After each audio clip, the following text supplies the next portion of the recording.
Welcome to the Marshall Pruitt Podcast and your Week in IndyCar listener Q&A show. A great weekend ahead of us here. The Acura Grand Prix of Long Beach.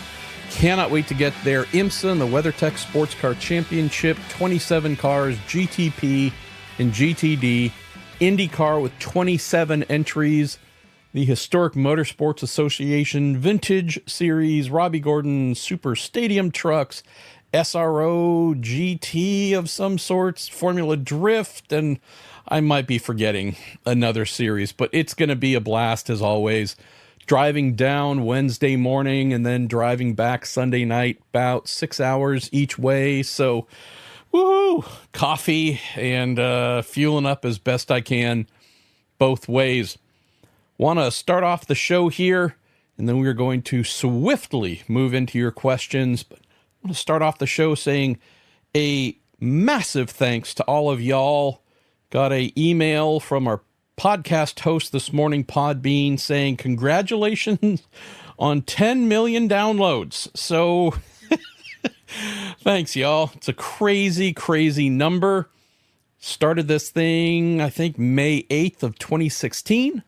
First couple years had very limited traction, just new podcast, never had any kind of big network partner or otherwise, just been effectively a one-person show, at least from the putting it together and producing it and whatnot side. Have some great co-hosts and partners over the years.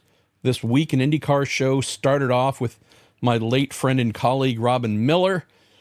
Our dear friend, Graham Goodwin, been my co-host for many years with the Week in Sports Cars. And Stephen Kilby helps out there sometimes when I can't do the show. I can't even count how many guests over the years, many of them super return friends. So nonetheless, to all of y'all who've helped get the show to 10 million downloads for this little thing we do, all the show partners over the years, most have been the same. Cooper Tires was with us for 6 years, but moved on after they got out of open wheel racing. But nonetheless, let's say a big thanks to our show partners that are with us, make this possible. And then let's jump right into your questions. Get ready for Long Beach. Time to say a big thank you to our show partners on the Marshall Pruitt Podcast, starting with Pfaff Technologies, build-to-print composites manufacturing company. They're specializing in medium to large-scale automotive, motorsports, and military applications. Visit PfaffTechnologies.com. It's Pfaff Technologies.com to learn more about their services and how they can benefit your business.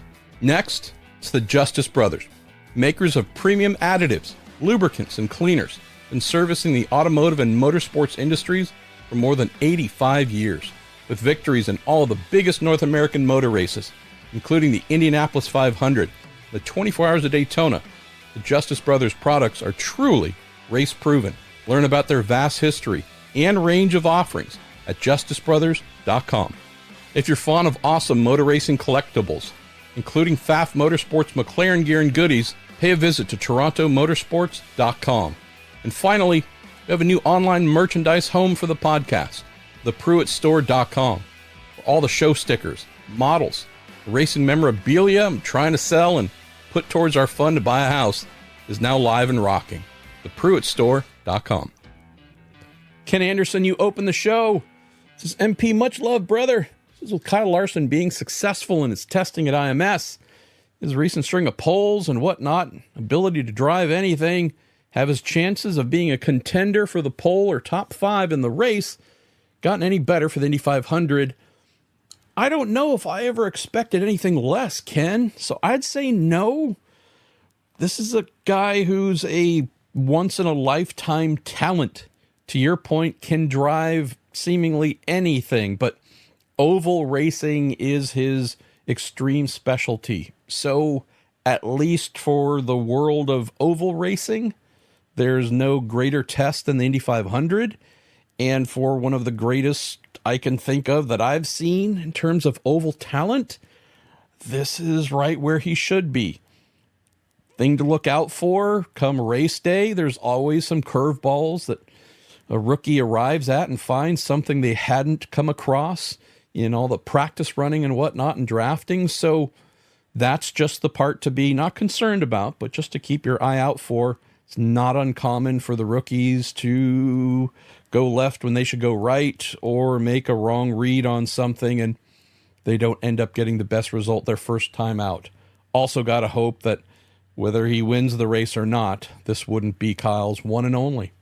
Andrew Miller, you say, who was most disappointed about the open test only lasting a half day last week? And who could have cared less? Guessing at least some folks weren't looking forward to 2 days of what most likely will be non-representative running, instead only worrying about what bad things might happen. You say a point to Joseph showing up in his road course car. Everybody wanted to get in at least a full day, Andrew. 2 days, if possible. Overstating the obvious here, but the margins of success continue to shrink and shrink and shrink. The separation between a Ganassi to a Carpenter to whomever, these things are tiny, since the vast majority of them have not been on the big oval since last May. Everybody wanted to get in laps, even if the ambient conditions, the track conditions, would end up being totally different when we get to May and the real running starts. Every team had a big, long list of things to try, prove or disprove as to whether they worked or it was a good performance avenue to go down in the weeks leading into the start of official practice, and very few got more than partway through those lists. So short answer is everybody wanted to run 2 days. It certainly would have helped them prepare for the things that are going to happen when the real running begins. But what does this mean as a knock-on effect? Oh, I think we're going to see some really busy running when we get to that Tuesday right after the Indy GP, knowing that there's so much left undone. Yeah, I don't think we're going to see teams sitting or just opting to wait to specific times to run like we would in years past, where they got in a proper full-length open test. Jaime Macias, you ask a question here that our friend Jeremiah Morrill and others have as well. Got a number of Prema-related items. Get through as many as we can. Jaime says, what do you think will be the main difference between Prema coming to IndyCar in comparison to the Carlin project? Been writing about this for about a week, and I hope to get this done soon, but money is one, and would say the caliber of driving talent should be the other. Know that Carlin was backed by Tom Chilton and Max Chilton's father, that being Graham Chili Chilton, super zillionaire. All was fantastic and greatly appreciated for what he helped the Carlin family to do to set up base here in the U.S. in Indy Lights and then move into IndyCar. There came a point, though, not too far into the IndyCar project, Jaime, where Senior Mr. Chilton said, okay, you guys need to start funding this through other avenues, and I'll put in some, or I could do some, but you're going to need to find drivers who pay for this or sponsors of your own. And that's where things started to trip up a bit. So, again, no discredit at all to the Chilton family, just as Max pulled back on ovals and things went from him being full-time kind of team leaderish role to not as fully invested. We then saw the family say, okay, this is no longer kind of our project and program. And that's where we saw them start to stumble. I do not believe, from everything I know about Prema, they are going to have an issue with funding. I am aware of a couple of drivers who are said to be high on their list of interest for hiring. That being Alexander Rossi, Callum Ilott being another. Not saying they're the only, just saying those are the two highest profile veterans of IndyCar that I know are routinely said to be on their shopping list as their lead driver. If they're able to develop some young talent behind one of those two, or maybe another veteran, in that second car, then that'd be a great thing too. But what Carlin did not have to start was a true IndyCar veteran, hardcore race winning or similar front running style to lead them, bring a lot of experience, tell them how to structure the team. They lacked that. and the funding was the other part that became shaky. Sounds like Prema's approach should sidestep both. Riley Stricker, if Prema's allowed to buy a charter, when it inevitably gets rolled out by IndyCar, would that only go to the existing teams? Yes, is the answer. The current plan, the existing plan, again, all these things could change depending on what they decide to do when they finalize it, but the plan that's been expressed to me by the person who wrote the charter and by others involved with it is 25 cars based on the final results of the 2023 Entrance Championship. Meaning, if you weren't there, you weren't running in 2023, not getting a charter. Also say, so how would Prema achieve getting one if they weren't? Well, again, that's a sticky part here. The only way for Prema to get a charter, one of those 25 that will be made available, is to buy one from one of the 10 existing teams. I am unaware of any of those teams who would receive them looking to get out of the series or downsize and sell. So the short-term answer, at least, until the time comes, however many years down the road, where one of the existing 10 decides to sell one charter or sell all, is Prema and any other new teams who weren't competing in 2023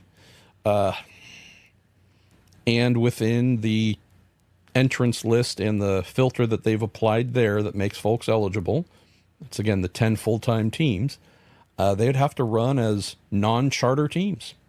Your final question here is, if the priority is growth, eliminating entrants after qualifying seems counterproductive. It says this sport isn't big enough to send entrants home. Totally agree. Was just speaking with a dear friend, team owner involved in IndyCar about an hour ago, and they expressed the same exact thing. Can't afford to be sending folks home. But with this cap that they're talking about of 27 entries per race at every race, no more than 27 to take the green flag, other than the Indy 500, where they do 33. With that cap, that would indeed, with Prema being the 28th and 29th entry next year, put those two cars and the two from Chip Ganassi Racing that don't qualify or won't qualify for a charter. That would leave those four cars and any others that show up outside of the non-charter entries to vie for two spots on the grid at everywhere we go other than Indy. And that doesn't seem to me to speak to safeguarding the future, does it? It's great that we have the 10, now soon to be 11 full-timers. But again, if you're trying to inspire folks to come and take part, as I've written, and as I'll share again here, I am certainly concerned about a message of buy cars, get an engine lease, set up shop, spend a ton of money, and potentially go home a lot during your rookie season. I wonder how that might ward folks off from wanting to become new entrants in IndyCar. John Bailey says, with Prema getting 2 Chevrolet engine leases, does that tank the chance of Pratt & Miller getting a Chevy lease as well? Kind words about my wife and cats as well, and thank you, John. It certainly limits things. So just a quick little accounting here. 27 full-time cars this year. Honda powers 15. Chevrolet powers 12. It's what made the news of Prema getting 2 Chevy leases. It's news. Don't get me wrong. Great news. Not exactly a huge revelation, simply because Honda's been at maximum capacity. So no matter who it was, we kind of knew Chevy was going to be the one, since they're 3 fewer than Honda right now in how many full-time leases they provide. In speaking with some other potential entrants, been told that Chevy's good at 14 for next year. Could that change? Again, who knows? But I think whether it's a Pratt Miller or maybe even an Able Motorsports, feels like full season leases are already committed for next year. So I don't foresee how anybody else would be able to get on the grid unless it was a part-time deal with either manufacturer, provided either Chevy or Honda felt inclined to do a part-time lease. Kevin Frederico says, with car counts going up and pushing the limits on grid size of certain events, why not run pit stops like F1 with 2 cars sharing the same pit box? Maybe the proposed charter system will have to be written to 2-car minimum or 4-car max per team. What are your thoughts? Yeah, I'm good with not double stacking. I hear you, but how many cars do you need? That's the central theme being asked in my new ESPN column that hopefully I'll be finishing up here when I'm done with the podcast tonight. 27's an amazing number. F1 has 20. NASCAR has 30. Is it 34 or 36 full time? And I think more can try and qualify. I forget the exact number, but it's a big number, right? Now we're going to be 29. Do you radically alter the way you do things to continually welcome in more new cars? Or do you at some point go, I think we're good. We got a ton. Let's just hold on to what we have, but look for avenues to welcome in new entrants. I've said somewhat jokingly, but not really on previous episodes, what about a Saturday race, right? We qualify on Saturdays almost everywhere we go. Let's welcome more entries, but those who don't make the main show, you get to race on Saturday. Maybe those are reserved for Peacock or whatever the broadcaster is of the future on streaming. Hey, I love the idea of having more folks. The thought of jacking around with pit boxes and double stacking and limiting how many entries a team can have. I just feel like we're getting a little too far into the weeds instead of looking at the bigger question here of, hey, do we want more cars than we already have because we can barely manage more than 27? The answer's clearly been yes. They're welcoming 29 in. But do we then, again, change seemingly everything else about how we go racing? Or just go, okay, well, let's do something special. Let's not modify pit boxes. Let's not modify paddock space. Let's not. Let's just hold a race for those who don't make the A main show on Sunday, and we'll put on the B main late Saturday. Jordan Darwin, MP. Since your article talking about how the salaries can be on captain's driver's crew, I've been wondering how in play you think Joseph Newgarden will be this silly season. Continued prayers for your wife Cherbelle's treatments and strength. Thank you, Jordan. Seriously, thank you, man. Been a lot of praying going on in this household lately for my wife and for others. Had a friend who's another IndyCar entrant let me know that cancer has visited his wife's world. So, yeah, it is. Yeah. Yeah. Sorry. I think Joseph will absolutely be massively in play, but I think there's a time limit to consider based on what I've been told. Feel like I might have written this somewhere. All blurs together at some point, but been told by more than one prospective buyer of his services that Penske's driver contracts tend to run through April or May. I've heard that elsewhere, but can't tell you if it's 100% correct or not, but this coming from someone who would seemingly know because they would are seemingly in the business of possibly wanting to hire, that would mean that the Joseph specific silly season might be one that should be resolved by the end of May, no later than the end of May. And again, if there's something different, then I don't know about it and apologize if that's wrong. But yes, the main buyer, I think, if we had to look at who has what available, would probably be Arrow McLaren. Was told when I asked on the Andretti Global side, they have no intention of expanding to 4 cars next year to accommodate anybody. since reaching out and asking and getting that answer, been told by someone else that they might actually be willing to do that. So I've gone from Andretti Global not being an option to honestly just being unsure. I don't think Rahal is a place that Joseph would look right now, just because this is a guy who is starving to win another championship. And I say starving in the best way. Like, the guy's changed seemingly everything about his life almost in order to simplify, purify, focus 1,000% on the driving side and the winning of races and a championship and another championship and hopefully another Indy 500.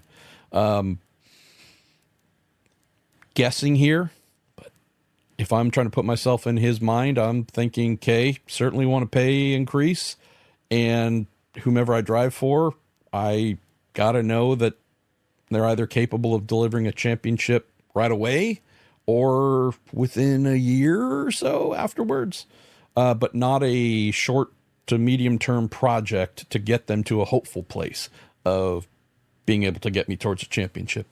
So look, if it becomes known that Alex Palou could be hired, no jokes, folks, no jokes, or Scott Dixon, or Joseph Newgarden, or Pato Ward, or you name it, anyone you're like, that's a title contender, Colton Herta could be hired, you would expect all of the usual suspects to say, hey, hello, amazing driver, we want you, what will it cost? So Joseph, I mean, he's one of the three best drivers in IndyCar, period. Yeah, I would expect him to be of high interest. Would also hope, just because it seems like this is a good thing, I hope that he can stay where he's at, get paid more, because he seems like someone who could, for however long he wanted to, lead that team year after year, make them a perennial championship contender, and in theory, retire however many years from now, like what, 5-time, 6-time champion, 3, however many time Indy 500 winner. He's that good. And I'm telling you, nothing new. But yeah, fascinating stuff, Jordan.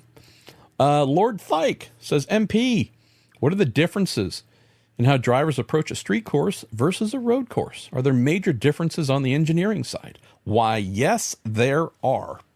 Going to keep this one super short because it could go on for a really long time.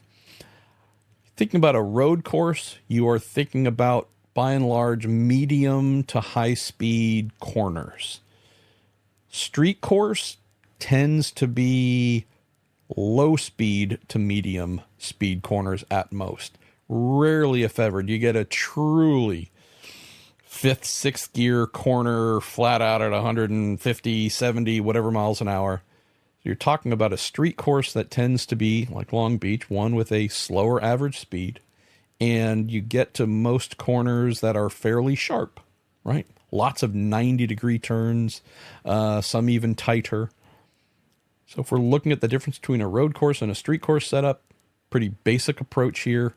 A road course, higher speed, often longer turns, right? They just take longer to get through. Looking for a car that's more stiffly sprung, that is really rock solid in its handling. It's not moving around a bunch, front to back, side to side. Street course, very different. Tend to make speed in areas where you can crash over curbing, right? And really abuse the car over a lot of the curbs to extract little bits of speed, or the bumps.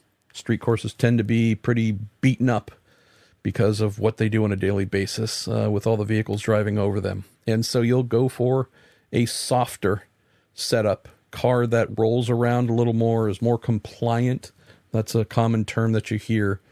But you take a car with a full and stiffer springs and stiffer anti-roll bars and try and use it as a street course setup, you're going to be flying over the curbs and crashing into the walls compared to riding over them in a more supple manner. So So two general ways to think about the two different types of tracks. Luke Entrup. Luke, not sure if I remember a question from you, so congratulations if this is your first time, or if I'm just forgetting. Thanks for coming back. It says, Marshall, I noticed the press release about the Laguna Seca lawsuit being settled didn't include any details. That was the best, right? Hey, we're going to send out information, but intentionally leave out just about everything you'd want to know. It's not uncommon. Luke finishes by saying, any limitations to track days or event sizes? And what concessions did the track have to make in order to settle? For those who hadn't seen it, local residents sued the track for sound limit violations and general being a nuisance as far as they were concerned. What I was told by someone super in the know and involved on the settlement side was person who sued got nothing. Not talking about dollars. They weren't looking for dollars. It was trying to clamp down the track on a variety of things. I'm told that none of those things were done. I think there are some minor concessions you might have read about in it, about sound studies and maybe some other things, but effectively this went away. And the other part that I was told that was pretty important is in whatever agreement, the person who sued cannot sue again. So as it was expressed to me, this was as close to a total and complete victory by the track, county and otherwise. And the person who told me, someone who would absolutely know, because they would. Getting down to the last of the questions here in a shorter format. We might get into a couple afterwards, but we're going to get into the last few here to start, at least with our pal Steve Bonk. Says, MP, I hope you and the family are doing well, and continued positive thoughts for Chabrel's recovery. Thank you, my brother Steve, and please give your family our love. Hope to see you at the track soon. So, Dale Coyne Racing, how unusual is it with the way they're rolling out their lineup for the season? Ever seen anything like this? Oh, boy. So, I happened to be on the phone interviewing Mitch Davis, team manager at Dale Coyne Racing this morning. Totally different topic. Said, hey, by the way, and I am admitting my idiocy here, which, again, kind of known and understood, but have you guys announced who's driving the 51 car at Long Beach? For some reason, it just occurred to me you haven't. To which he said, no, but we're going to shortly. And told me who it was. It was in confidence, not a problem. Saw the post, which was a video saying happy birthday to Jack Harvey, and it was 9 seconds long, and it was them peeling the front part of the sticker off so you could see Jack's name being placed on the chassis. And that's awesome. So just in terms of me trying to get things figured out, earlier this year, the team announced that Jack would be doing 14 events in the number 18 Dale Coyne Racing Honda, and young Nolan Siegel would be doing the other 4. Thermal, Long Beach, Indy 500, Toronto. Nolan 4, Jack 14. We had our pal Colin Brown in the number 51 at St. Pete and Thermal. We've had Catherine Legg confirmed for the 51 at the Indy 500, and she just did the Indy Open test. Confirmed Jack would be competing. Great. By video on social media, not a press release. That really stood out as strange. Knowing the aforementioned press release, Steve said, okay, just going on what they've told us about who's in what and where. So if they've nominated Jack and they've already told us Nolan will be in the 18 car at Long Beach, Jack must be in the 51. Wrote that. And then got a text, I don't know, an hour later saying what felt like a, hey, idiot, got the numbers wrong and who's in what car. And so I went back, looked at the video, and I'm like, did I miss something? No? Okay. Well, anyway, so I'm not sure what's going on. Their head of communications is amazing, as experienced as you get. would say they're trying some new things, maybe. I don't know. It's a weird situation they're in this year. I've gone into it before on the show. Happy to do it again in a future episode if someone wants to know more about it. But I feel for them. I hate the fact that it feels like almost a race by race thing of who's going to be in the 51. But yeah, I wouldn't argue if they wanted to do just the more traditional, here is something written that clearly confirms who's and what and when. And if that did go out, maybe it fell off my email server.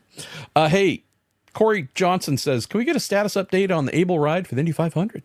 Is R.C. Enerson in or Jacob Abel? I don't know. Need to call and ask tomorrow, most likely. Just ran out of time today. I know there was a big milestone they were hoping to get through last weekend on the build of the new car. Jacob's an interesting question. It's the only one I can offer a little bit of insight on. There was a belief that he would not be eligible as a driver since he has done 0 IndyCar Oval testing, rookie, anything with the series, and so on. So although he did test an IndyCar and did one day, I think again with Coyne, at Sebring 4 or 6 months ago, however long ago. To my knowledge, Jacob has never done an IndyCar Oval test. Again, could be wrong, but was told that's the same concern on the team side. IndyCar would not be open to receiving an entry with his name on it because of the total lack of IndyCar Oval experience. Chris Hofman, MP, any upcoming books about IndyCar racing or people involved in the sport I should be on the lookout for? Seem to remember, heard there was going to be a book about Dan Gurney. Updates on if that was true. So you wanted me to provide an update on whether something is true or not, or do you just want an update as to whether the book is happening? I will see the Gurney family here on Wednesday afternoon. I will do my annual check-in on the book. I sure hope it's getting close to completion. I'm failing you a bit here, Chris. I am aware that Gordon Kirby, prolific author of IndyCar-related books for the past many years now, I forget which one or ones, but I'm told that he has more in the pipeline. I believe John Oriovitz, last time I spoke with him, or maybe the time before that, he told me he has a book, another book in the works. He penned the widely applauded and not super nice job done with the Indy Split book. I feel like I heard about someone else, a book about someone else, IndyCar related, and I'm forgetting. It's just the part where I just make a general apology and say, as crazily paced as my life has become, boy, the retention factor, my old noggin, it is suffering. So apologies, I don't have a lot of specifics that I can recall here, but the answer is yes. Save your money. Please buy books about motor racing and IndyCar and all that, because we need to give those publishing houses a reason to stay in the fight for sure. And as I remember more, hear more, I will make a note this weekend to ask folks. I really will. Hey, what books are happening? I'll see Oreo for sure. I'll ask him, and then hopefully I will type notes into my phone, and then I will try and remember to provide that next week. All right, we are ready to go. I, though, am going to take just a couple more here and say a big thank you again to our pal Jerry Sudduth, who puts together our questions for us every week and tries to do so in a amusing way. Jonas Magnuson got a question about Kenny Brack. I am clueless about it, so I'm going to ask our man Bob Rahal about this here. Brad, you're asking, coming out of the open test, Graham Rahal stated in his post-test presser that their issue last year was due to non-optimized parts. He would not elaborate further or say which parts he was talking about. Any ideas? Without him giving us a clue, it's hard to say, Brad, but if we're talking about optimized versus non-optimized, tends to be things that have had time and money spent on to reduce mechanical friction, rolling, resistance, right? Whether it is gearbox, the gearbox itself, a lot of time, a lot of money is spent on gearbox dynos, right? To measure the resistance and look for ways to reduce that through the bearings. Also the uprights, right? The four outrigger pieces of the suspension that hold the brakes, hold the wheel, connect the wheel and that entire assembly to the suspension A-arms. Well, in those uprights, you have big old wheel bearings that allow those four Firestones to spin at a high rate of speed. And yes, indeed, there is some really good work that should go on to massively reduce the rolling resistance of the wheels and tire assembly. I think I mentioned before, this was years ago, maybe 2015 or so. It was with a driver in their Indy 500 garage gasoline alley. End of the day, long day. Crew had just left. I popped by there to see them for whatever it was, to ask a question, maybe do a super quick interview, and just stopped before we could do that. Said, hey, you want to see how much time they put in on my car on reducing the rolling resistance?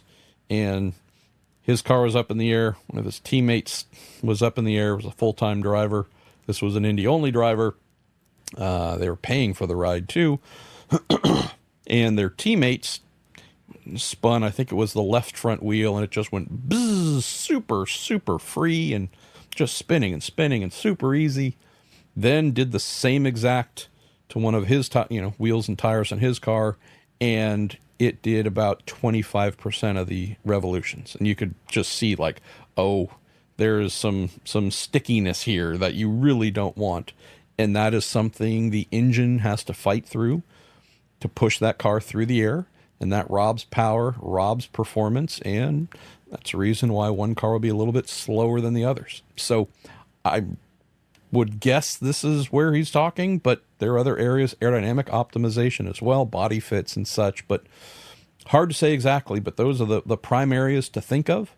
And when things, as I mentioned at the start of the show here, Brad, are as close as they are in IndyCar, qualifying being razor thin at the Indy 500, these are the little differences that can have you bumped or not bumped. So, yeah, taking what he said that you said, and I recall reading a little bit of that, sounds like RLL has made sure that any of their cars that head to the Indianapolis Motor Speedway are indeed properly dialed in on the optimization side.